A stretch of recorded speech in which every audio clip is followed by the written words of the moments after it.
সবার প্রতি আমার সালাম, শুভেচ্ছা, আসসালামু আলাইকুম। প্রিয় উপস্থিতি, ইতিমধ্যে আপনারা বক্তব্য শুনেছেন। আমাদের নেত্রী বিএনপি চেয়ারপারসন বেগম খালেদা জিয়া এদেশের মা মাটি মানুষকে ভালোবেসে তিনি তার জীবনের সমস্ত জীবনটা আন্দোলন সংগ্রাম, জেলখানা এবং রাজপথে কাটিয়ে গিয়েছেন। তিনি একই সাথে তার পুত্র হারা হয়েছেন। আর এক পুত্র 111 সরকার নির্মমভাবে নির্যাতন করে দীর্ঘ 17 বছর দেশান্তরিত রাখতে বাধ্য করেছে। আমরা দেখেছি বেগম খালেদা জিয়াকে এক কাপড়ে তার 40 বছরের বসবাস করার বাড়ি থেকে উচ্ছেদ করা হয়েছে। বেগম খালেদা জিয়াকে বিনা কারণে বিগত ফ্যাসিস্ট আওয়ামী সরকার 6 বছর কারাগারে অবরুদ্ধ করে রেখেছিলেন। সেই নেত্রী আজকে যখন বাংলাদেশের গণতন্ত্র পুনরুদ্ধার বা পুনঃপ্রতিষ্ঠার একটি পর্যায়ে আমরা ছিলাম, যখন বেগম খালেদা জিয়া সারা বাংলাদেশের মানুষের নেতৃত্বে পরিণত হয়েছিলেন, ঠিক সেই মুহূর্তে তিনি আমাদের ছেড়ে সারা জীবনের জন্য চলে গেছেন। তাই আপনাদের কাছে আহ্বান জানাবো, যে নেত্রী বাংলাদেশের মানুষের জন্য এত ত্যাগ স্বীকার করেছেন, অত্যাচার সহ্য করেছেন, নির্যাতন সহ্য করেছেন, সেই নেত্রীর জন্য আপনারা প্রাণ খুলে দোয়া করবেন। মহান আল্লাহ যেন আমাদের প্রিয় নেত্রীকে জান্নাতুল ফেরদৌস দান করেন। একই সাথে আমাদের দল বিএনপি জনাব তারেক রহমানের নেতৃত্বে আগামী নির্বাচনে আমাদের দল যাতে ক্ষমতায় আসতে পারে, তার জন্য আপনাদের সকলকে ঐক্যবদ্ধ থাকতে হবে।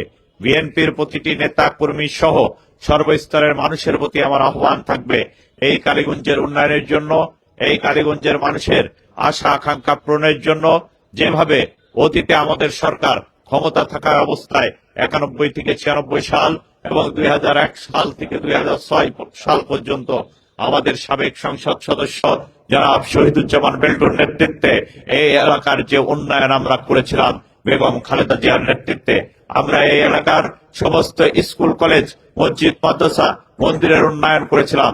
কালীগঞ্জের যত রাস্তা ছিল সমস্ত রাস্তার উন্নয়ন আমাদের সরকার করেছিল।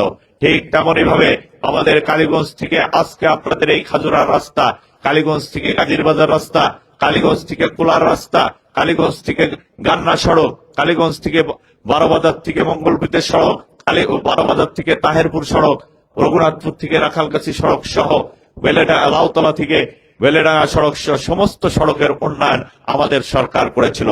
আমাদের সরকারের সেই উন্নয়নের সূত্র ধরে বিগত 17 বছর এই বিগত সরকার উন্নয়নের নামে শুধুমাত্র রেফারিং এর কাজ করেছিলেন, নতুন কোনো কিছুই করতে পারেননি।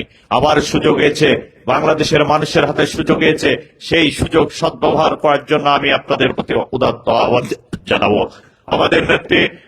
আমাদের নেতা তারেক রহমানের নেতৃত্বে আমাদের এখানে যিনি ধানের শীষের প্রার্থী হয়েছেন, আমরা চেষ্টা করব সকলে মিলে আমাদের দলের সাথে ঐক্যবদ্ধ থেকে আগামী দিনে যেন আমরা কালীগঞ্জের উন্নয়নে যাতে অতীতের মতন অবদান রাখতে পারি, তার জন্য সাধারণ মানুষ সহ সকল স্তরের সকল পেশার মানুষের কাছে আমার উদাত্ত আহ্বান থাকবে, আপনারা বিএনপির সাথে থাকবেন, তারেক রহমানের সাথে থাকবেন, আমাদের সাথে থাকবেন। এই প্রত্যাশা রেখে আপনাদের সকলের সুস্বাস্থ্য দীর্ঘায়ু মঙ্গল কামনা করে যারা আজকের এই অনুষ্ঠানে উপস্থিত হয়েছেন তাদেরকে আন্তরিক অভিনন্দন জানিয়ে, এবং যারা উপস্থিত হতে পারেননি তাদেরকেও আগামী দিনের সমস্ত মিছিল মিটিং এ এবং আগামী দিনের যে 21 তারিখের পর থেকে আমাদের যে নির্বাচনী কার্যক্রম শুরু হবে, সেই কার্যক্রমে সকলকে অংশগ্রহণ করার উদাত্ত আহ্বান জানিয়ে আমি আমার সংক্ষিপ্ত কথা শেষ করছি। আল্লাহ হাফেজ।